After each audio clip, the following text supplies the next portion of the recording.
Hi friends, ഞാൻ ബിന്ദുസ് നാടൻ രുചികളിലേക്ക് എല്ലാവർക്കും സ്വാഗതം. ഇന്ന് നമുക്ക് ഒരു നാടൻ വരാൽ മുളകിട്ടത് കോട്ടയം സ്റ്റൈലിൽ എങ്ങനെ ചെയ്യാമെന്ന് നോക്കാം. കോട്ടയം സ്റ്റൈൽ ഫിഷ് കറി എന്ന് പറയുമ്പോൾ എല്ലാവർക്കും അറിയാമല്ലോ, അതൊരു വേറെ ലെവൽ കറിയാണ്. ആ കറിയുടെ കളറും അതിൻ്റെ ടേസ്റ്റും ഒന്നും പറഞ്ഞറിയിക്കാൻ പറ്റത്തില്ല. നമുക്ക് അതെങ്ങനെ ചെയ്യാമെന്ന് നോക്കാം.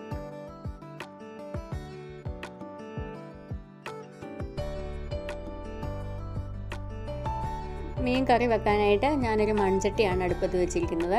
അത് ഞാനൊരല്പം എണ്ണ പുരട്ടിയാണ് വെച്ചിരിക്കുന്നത്, ചട്ടി ഒന്ന് പുകയാതിരിക്കാൻ വേണ്ടിയിട്ടാണ്. ചട്ടി ചൂടായിട്ടുണ്ട്. ഇതിലേക്ക് 2 ടേബിൾ സ്പൂൺ വെളിച്ചെണ്ണ ഒഴിച്ചു കൊടുക്കുക. എണ്ണ ചൂടായിട്ടുണ്ട്. അതിലേക്ക് 1 ടീസ്പൂൺ കടുക് ഇട്ട് കൊടുക്കുക.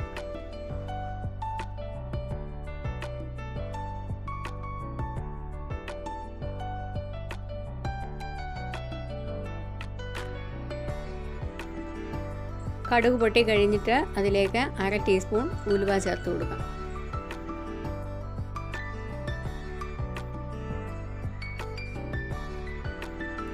ഉലുവ പൊട്ടി കഴിയുമ്പോൾ അതിലേക്ക് 10-15 ചെറിയ ചുവന്നുള്ളി അരിഞ്ഞതാണ്, അത് ചേർത്ത് കൊടുക്കുക.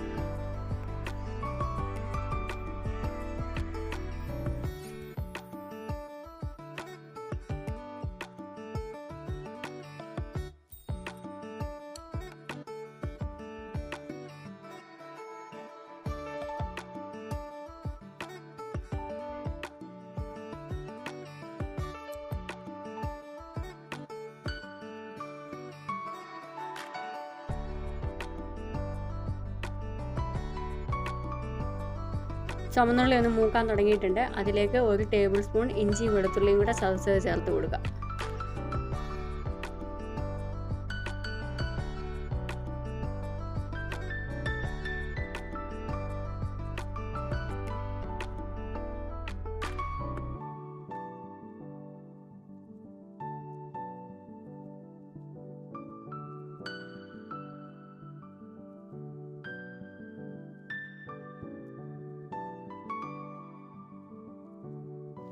തീ ഒരു മീഡിയം ഫ്ലെയിമിൽ വെച്ചിട്ട് നമുക്കിതൊന്ന് മൂപ്പിച്ചെടുക്കാം.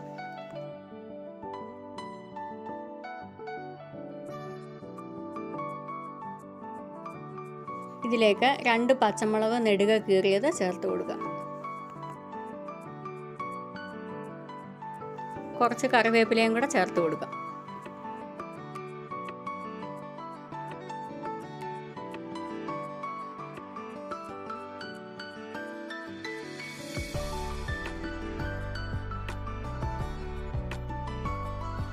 പച്ചമുളകും കറിവേപ്പിലയൊക്കെ ഒന്ന് വാടിയിട്ടുണ്ട്.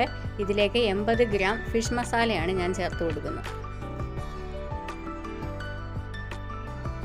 പൊടി ഇടുന്നതിന് മുമ്പ് തീ ലോ ഫ്ലെയിമിലേക്ക് ആക്കി വെക്കണം. എന്നിട്ട് നമുക്കിതൊന്ന് ഇളക്കി മൂപ്പിച്ച് കൊടുക്കാം.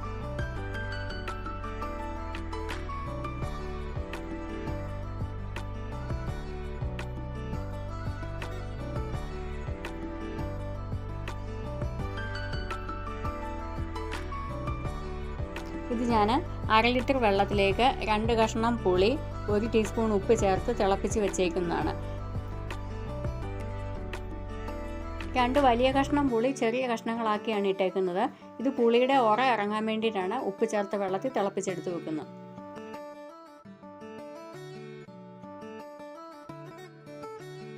നമ്മുടെ അരപ്പ് മൂത്തിട്ടുണ്ട്. ഇതിലേക്ക് നമ്മുടെ പുളിയും വെള്ളവും കൂടെ ചേർത്ത് കൊടുക്കുക.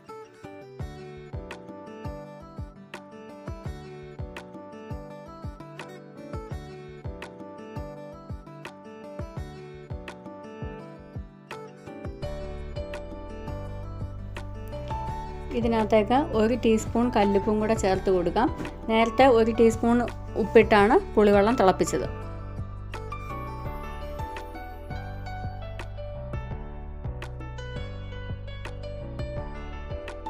പുളിവെള്ളം ചേർത്ത് നമ്മുടെ അരപ്പ് ഒന്ന് തിളച്ചിട്ടുണ്ട്. അതിലേക്ക് ഞാൻ 1/2 കപ്പ് വെള്ളം കൂടെ ഒഴിച്ചു കൊടുക്കുകയാണ്, നമ്മുടെ ഗ്രേവിക്ക് ആവശ്യമായിട്ടുള്ള വെള്ളം. ഇത് വൃത്തിയാക്കിയതിന് ശേഷമുള്ള 1 കിലോ വരാൽ കഷ്ണങ്ങളാണ്. അത് നമ്മുടെ തിളയ്ക്കുന്ന അരപ്പിലേക്ക് ചേർത്ത് കൊടുക്കുക. വരാൽ മീൻ പെട്ടെന്ന് പൊടിഞ്ഞു പോകാൻ സാധ്യതയുള്ളതാണ്. അതിന് കട്ടി കുറവാണ്. അതുകൊണ്ട് തന്നെ അത് ശ്രദ്ധിച്ച് നമ്മൾ കറി വയ്ക്കണം. മീൻ കഷ്ണങ്ങൾ ഓരോന്നായിട്ട് കറിയിലേക്ക് ചേർത്ത് കൊടുക്കാം.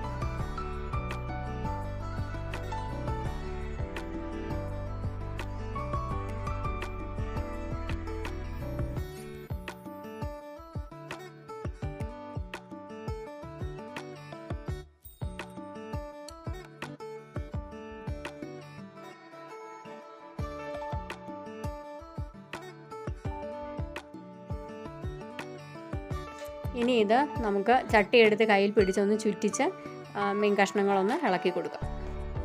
കഴിയുന്നതും നമ്മൾ സ്പൂണൊന്നും ഉപയോഗിക്കാതിരിക്കുന്നത് നല്ലത്. ഇനി ഇത് നമുക്ക് തീ ഹൈ ഫ്ലെയിമിലേക്ക് ഒന്ന് വെച്ച് ഒന്ന് തിളയ്ക്കാനായിട്ട് വയ്ക്കണം. അതിനൊന്ന് മൂടി വെച്ച് കൊടുക്കാം. ഇനി അടപ്പ് തുറന്ന് കറി ഒന്ന് തിളച്ചൊന്ന് നോക്കാം. കറി നന്നായിട്ട് തിളച്ചിട്ടുണ്ട്. ഇനി നമുക്കിത് ചട്ടി എടുത്തൊന്ന് ചുറ്റിച്ച് വയ്ക്കാം. ഇതൊരു 8 മിനിറ്റ് ലോ ഫ്ലെയിമിൽ വെച്ചിട്ട് നമുക്കിതിൻ്റെ ചാറൊക്കെ ഒന്ന് തിളപ്പിച്ച് വറ്റിച്ചെടുക്കാം. ഇത് ഒത്തിരി സമയം വേണ്ട, പെട്ടെന്ന് വേവുന്ന മീനാണ്. ഇപ്പോൾ ഒരു 8-9 മിനിറ്റ് കഴിഞ്ഞിട്ടുണ്ട്. ഇതിൻ്റെ ഗ്രേവി ഇത്രയും ആക്കുന്നതുള്ളൂ, ഞാൻ ഒത്തിരി അങ്ങോട്ട് വറ്റിക്കുന്നില്ല. അപ്പോൾ ആ ഗ്രേവി ആവശ്യമുള്ളതുപോലെ വേണം നമ്മൾ തീ നിർത്താനായിട്ട്.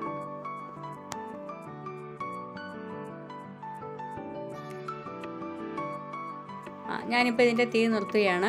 ഇതിലേക്ക് ഇനി കുറച്ച് കറിവേപ്പില വിതറി കൊടുക്കാം. കുറച്ച് പച്ച വെളിച്ചെണ്ണയും കൂടി ഒഴിച്ചു കൊടുക്കണം.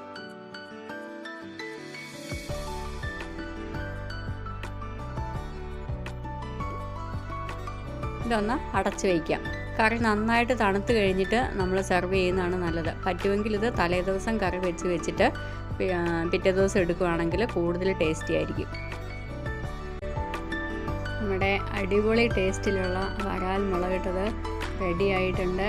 കാണുമ്പോൾ തന്നെ അറിയാം, നല്ല ഭംഗിയുണ്ട് കാണാൻ. അതുപോലെ തന്നെ കഴിക്കാനും നല്ല ടേസ്റ്റാണ്. എനിക്ക് തോന്നുന്നു ഇത് കപ്പ പുഴുക്കിൻ്റെ കൂടെയാണ് ഏറ്റവും മാച്ചാവുന്നതെന്ന്. എന്നാലും പൊറോട്ടയ്ക്കോ ചപ്പാത്തിക്കോ ചോറിനോ എന്തിൻ്റെ കൂടെ വേണേലും കഴിക്കാൻ പറ്റും. അത്ര ടേസ്റ്റി ആയിട്ടുള്ളൊരു കറിയാണ്. ഏത് മീനാണേലും ഇങ്ങനെ നമുക്ക് ഈ രീതിയിൽ തന്നെ കറി വെക്കാൻ പറ്റും. എല്ലാവരും ഒന്ന് ട്രൈ ചെയ്ത് നോക്കണം. എന്നിട്ട് നിങ്ങളുടെ അഭിപ്രായങ്ങളൊക്കെ ഒന്ന് കമൻറ്റ് ചെയ്യണം. വീഡിയോ ഇഷ്ടപ്പെട്ടാൽ ലൈക്ക് ചെയ്യാനും മറക്കരുത്. അതുപോലെ ചാനൽ സബ്സ്ക്രൈബ് ചെയ്തിട്ടില്ലാത്ത എല്ലാവരും ഇതൊന്ന് സബ്സ്ക്രൈബ് ചെയ്യണം. പിന്നെ ഷെയർ ചെയ്ത് കൊടുക്കാനും മറന്നു പോകരുതേ. അടുത്ത നല്ലൊരു റെസിപ്പിയുമായി വരുന്നത് വരെ എല്ലാവർക്കും ബൈ ബൈ.